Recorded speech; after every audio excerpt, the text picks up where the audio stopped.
C'est bon. Shalom, Shanti, Hotep, Hotep, Hotep, paix divine à vous et autour de vous. Je suis le guide spirituel Horus, consultant formateur en Kabbalah, en alchimie énergétique, en sciences ésotériques et en business consulting énergétique.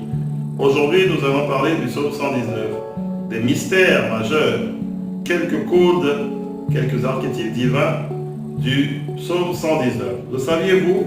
Chaque verset du psaume 119 est lié à une énergie à haute fréquence vibratoire, que l'on peut appeler un ange. Vous devrez connaître le nom de chaque ange selon les versets, selon chaque verset de ce psaume 119 pour le rendre plus efficace et plus fort. Ça dépend de comment vous voulez exploiter les vertus de toutes les portions qui composent ce psaume le plus long de la Bible, mais l'un des plus puissants. Vous êtes de quel signe astrologique?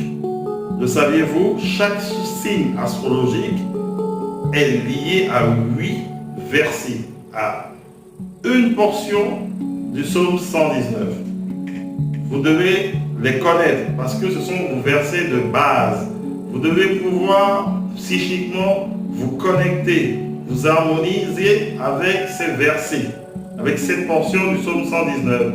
Ça vous accompagnera et sa lumière vous connaîtra à tous les anges de cette portion-là.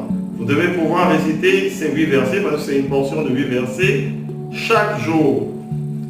Vous devez aussi savoir que selon la Kabbalah, la science divine cosmique de la connaissance de l'univers, selon la Kabbalah, la science de la connaissance de l'univers et du cosmos, le psaume 119 est un psaume, comme je vous l'avais dit au préalable, de puissance vibratoire énergétique magnifique. Ça vous connecte aux codes cosmiques et aux archétypes divins incroyables.